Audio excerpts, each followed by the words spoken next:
국내 다수의 신학대학이 정부의 기본 역량 진단에서 낮은 점수를 받았습니다. 일부 신학대는 내년부터 신입생 모집에 타격을 받을 것으로 보입니다.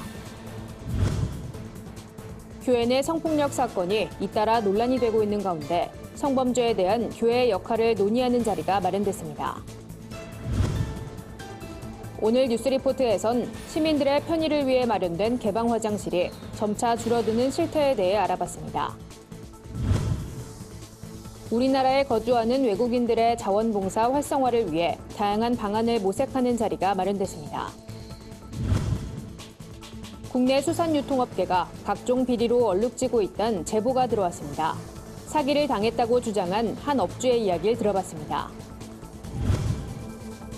한국장로회 총연합회가 예장합동 전계한 총회장을 초청해 오찬 간담회를 가졌습니다.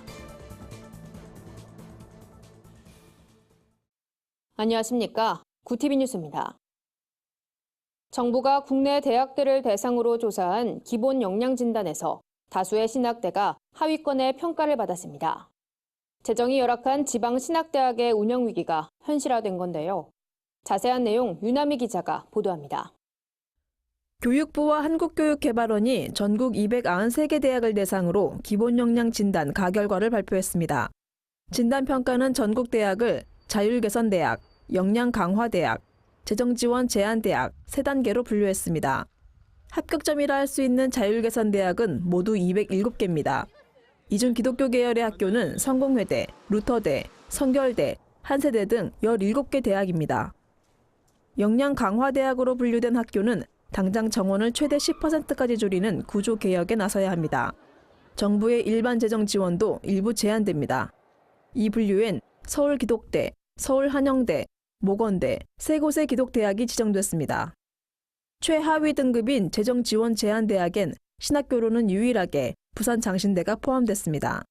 부산장신대는 정원을 30에서 35%까지 줄여야 하고 향후 3년간 교육부의 일반 재정 지원을 전혀 받을 수 없습니다. 3년 전에는 우수대학 평가를 받았었거든요. 아무래도 좀 그 평가 지표들도 좀 바뀌는 면도 있지만 무엇보다도 기본적으로 학령 인구도 줄고 있고 지방사립대 경쟁률이 점점 어려워지는 상황에서 특성화를 이야기하지만 사실 지방 대학들에 대한 배려는 정책적 차원에서 점점 줄어들고 있는 게 아닌가. 무엇보다 2019년도 신입생들이 국가장학금과 학자금 대출을 받을 수 없어 부산장신대는 당장 내년부터 신입생 모집에 타격을 받을 것으로 보입니다. 저희는 대안적인 차원으로 저희가 지금 학교인 숫자가 전체 한 학년 입학 숫자도 100여 명 미만이에요. 국가장학금이라든지 학자금 대출이라든지 이것은 예전보다도 더 좋은 조건으로 신입생들한테 제공을 할 겁니다. 문제는 이번 진단평가에서 제외된 학교들입니다. 종교나 예술 등 특수 목적으로 설립된 학교는 정부 재정 지원을 받지 않겠다는 조건으로 평가를 포기할 수 있습니다. 평가가 제외된 학교는 총 30곳인데 이 중 12곳이 기독대학입니다. 이들 대학 중 상당수는 표면화되지 않았을 뿐 재정적 어려움을 겪고 있을 거란 분석도 나옵니다. 학령 인구가 줄면서 지방 신학대들의 경쟁력은 날로 약화되고 있습니다. 교단 차원의 대책 논의가 절실한 상황입니다. 구티비 뉴스 윤화미입니다. 교회 내 성폭력 사건이 논란이 되고 있는 가운데 한국교회 여성연합회가 성 문제에 대해 교회의 올바른 대처 방법은 무엇인지 논의하는 자를 마련했습니다. 희년 여성상담소 박희진 소장은 교회는 교회 안에서 발생하는 성폭력 사건을 교회 공동의 문제로 인식하고 고착화된 성인식에서 벗어나 피해자들을 이해하고 공감해야 한다고 조언했습니다. 또 피해자가 죄책감이나 주변의 비난으로 힘들어하지 않도록 교회가 상담이나 전문가를 연계해 피해자들을 위한 지원에 힘써야 한다고 강조했습니다. 이어 감리교 여성지도력개발원 홍보연 원장은 피해자 지원뿐 아니라 성범죄를 겪은 교회 공동체의 회복을 돕는 일도 중요하다고 조언했습니다.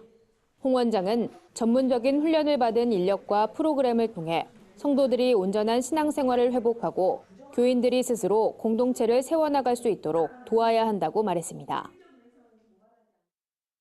뉴스리포트입니다. 서울 시내 곳곳에서 개방 화장실이란 표지판 많이 보셨을 겁니다. 시민들의 편의를 위해 서울시가 민간 건물을 지원해 화장실을 개방하는 제도인데요. 일부 이용자들의 부족한 시민의식 때문에 건물주들이 몸살을 앓고 있다고 합니다. 현재 서울의 개방 화장실은 1,032곳, 2012년 1,258곳에 비해 5분의 1 가까이 줄어들었습니다. 최근 6년간 취소 신청도 잇따르고 있는데요. 개방 화장실 관리가 갈수록 어려워지자 지난해 서울시는 시민이 뽑은 우수 화장실 20곳을 선정했는데 이 중 5곳은 수상을 포기했습니다. 이용객이 늘면 관리가 더 어려워진다는 이유에서입니다. 시민들을 위해 마련된 개방 화장실, 무엇이 문제일까요? 오현근 기자가 취재했습니다.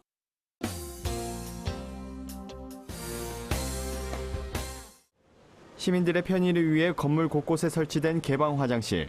올림픽과 월드컵 등 큰 행사를 치르며 턱없이 부족한 공중 화장실을 늘리기 위해 마련된 정책입니다.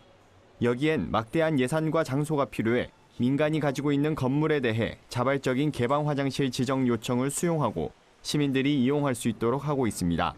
하지만 최근 전국의 개방 화장실을 전수조사한 결과에 따르면 그 개수가 현저히 줄어들고 있는 것으로 나타나 그 배경에 관심이 모아지고 있습니다. 공중 화장실이 절대적으로 부족해가지고 좀 확보를 해야 되겠다는 그런 필요성을 갖게 됐습니다.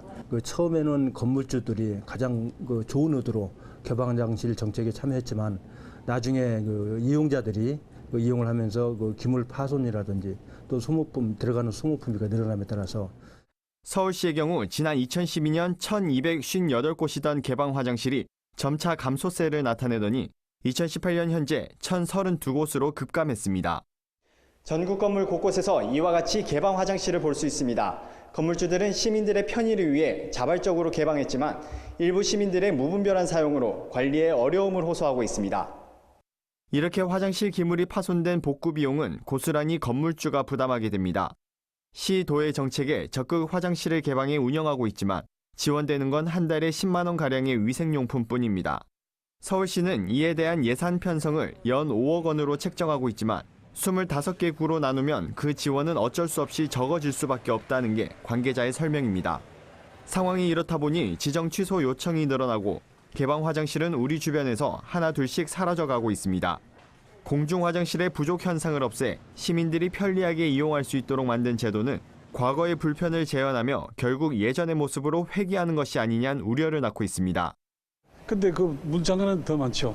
싹 좀 편하지만 그래도 고맙다는 생각은 많이 들었어요. 멀리까지 가야 되고 그 가까이는 없고 또 이제 뭐 어디 몇 미터 가면 있다고 그러는데 그거 찾기가 조금 힘들고 그런 면은 있더라고요. 한정된 시도의 예산으론 모두가 만족할 만큼 지원할 수 없어 직접 관리 주체인 자치구가 예산 편성에 적극 나서야 한다는 지적이 나오고 있습니다.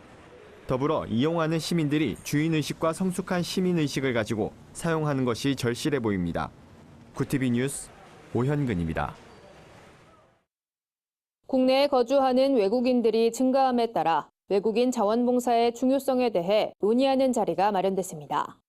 미랄복지재단과 서울글로벌센터는 글로벌 시민포럼을 마련하고 외국인 자원봉사의 의미와 이를 활성화시킬 수 있는 다양한 방안을 모색했습니다.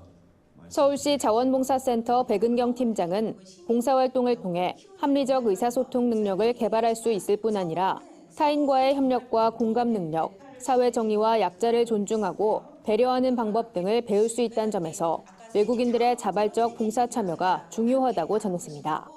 특히 최근엔 사회적 문제 해결, 국가적 공익사업 등에도 자원봉사자가 투입되면서 외국인들의 자원봉사는 공공외교의 역할도 감당하고 있다고 강조했습니다.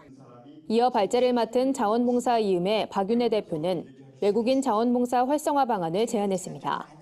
박 대표는 외국인 봉사자들이 기획부터 실행 단계까지 직접 참여할 수 있는 봉사 프로그램, 리더십 훈련을 위한 기획봉사단 등 다양한 프로그램을 개발하는 것이 도움이 된다며 가장 중요한 것은 지역별 자원봉사센터를 설립해 인프라를 확충하는 것이라고 조언했습니다. 계획적인 사기성 텃세로 수억 원대의 재산 피해를 입었던 제보가 들어왔습니다.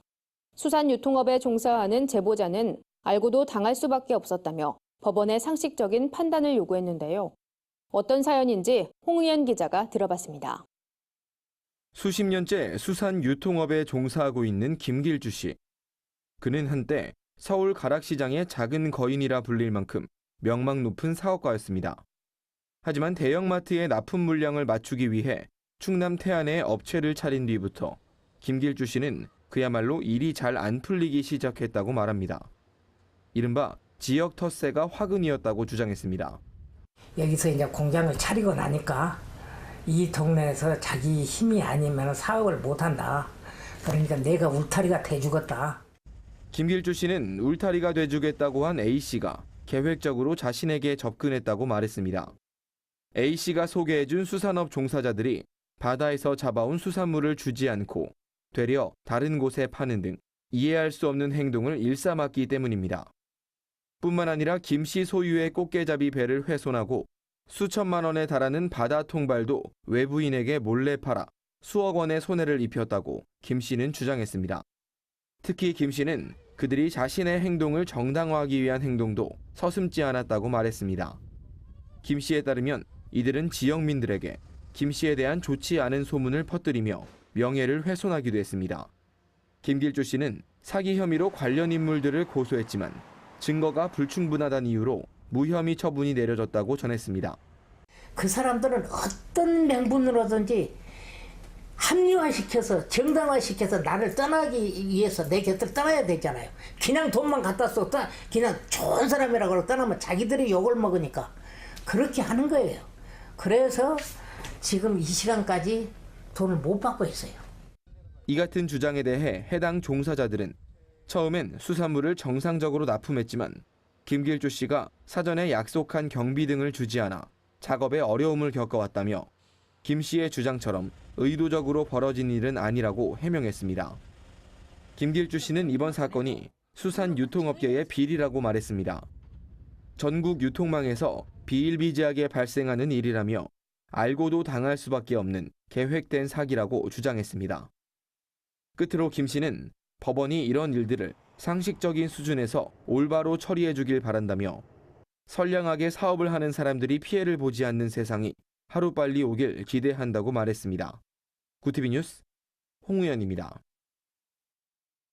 한국장로회 총연합회가 예장합동 전계현 총회장을 초청해 오찬 간담회를 가졌습니다.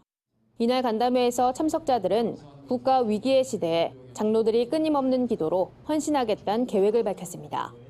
말씀을 전한 전계현 총회장은 국가적 위기 상황들이 발생하는 이때 한장 총연이 하나님 앞에 바로 서고 나아가 바른 목소리를 내는 단체로 거듭나길 바란다고 권면했습니다.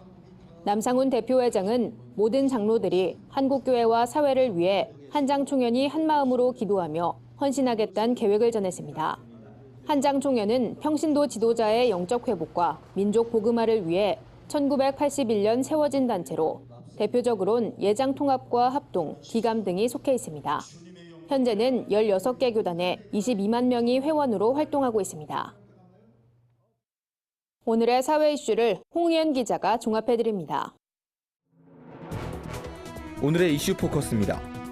문재인 대통령이 2기 개각을 단행했습니다. 국방부 장관은 정경두 합동참모본부 의장을 지명했고 사회부총리 겸 교육부 장관은 더불어민주당 유은혜 의원을 발탁했습니다. 또 여성가족부 장관은 진선미 의원을 지명했습니다. 이날 정부는 모두 5명의 장관을 교체하고 4명의 차관급 인사를 단행했습니다. 5명의 장관 내정자들은 국회 인사청문회를 거쳐 장관직에 임명될 예정입니다. 최근 부산에서 3살 여자 어린이가 어린이집 차량에 2시간 정도 홀로 방치됐다가 구조된 사건이 발생했습니다. 어린이의 부모는 직장에서 퇴근한 뒤 딸과의 대화 과정에서 뒤늦게 피해 사실을 알게 된 것으로 알려져 충격을 주고 있습니다. 특히 어린이집은 부모에게 어린이가 다른 반 교실에 가 있었다는 거짓말을 한 것으로 알려져 어린이집 측이 사고 내용을 은폐하려 한 것 아니냐는 의혹이 제기됩니다. 리콜 대상이 아닌 BMW 휘발유 차량에서 또다시 화재가 발생했습니다. 소방당국에 따르면 불은 서울 노원구를 주행하던 중 엔진 쪽에서 발생했다가 10분 만에 꺼졌으며 인명피해는 없었습니다. 소방 관계자는 엔진 쪽에서 연기가 나다가 불꽃이 튀었다는 신고를 받았다고 말했습니다. 구티비 뉴스 홍의연입니다. 주요 단신입니다. 한국교회 총연합이 8월 말까지 하기로 했던 법인 설립을 9월 말까지 연장하기로 했습니다. 한교총은 상임회장회의에서 법인 설립을 연기하고 한국기독교연합과의 통합 작업을 우선으로 하겠다는 계획입니다. 한교총은 한기현 측과 실무 협의를 통해 세부 사항을 조율할 것이라고 전했습니다. 기독교 통일학회가 내달 15일 한반도 평화와 교회의 역할이란 주제로 학술 포럼을 엽니다. 이번 포럼에선 서강대 박종수 교수가 국제 정치를 위한 교회의 역할이란 제목으로 북한개발연구소 김병옥 소장이 북한의 개발 협력을 위한 역할이란 주제로 강의를 진행합니다. 기독교학교 교육연구소가 내달 7일과 8일 이틀간 경기 용인시 샘물중고등학교에서 기독교학교 리더십 세미나를 개최합니다. 무엇이 기독교학교를 강하게 하는가란 주제로 열리는 이번 세미나에선 기독교학교 리더십, 영성과 실력이 균형을 이루는 교육과정 등 다양한 주제의 강의가 이어집니다. 열매나눔재단이 10월 1일부터 29일까지 사회적 기업으로 미션하라는 주제로 크리스천 사회적 기업 강좌를 진행합니다. IBA 사무총장 송동우 목사, 임팩트 스퀘어 도연명 대표 등이 강사로 나섭니다. 참가 신청은 9월 22일까지입니다. 이상으로 뉴스를 마칩니다. 구TV 뉴스는 인터넷 신문, 데일리 굿뉴스를 통해서도 보실 수 있습니다. 시청해주신 여러분 고맙습니다.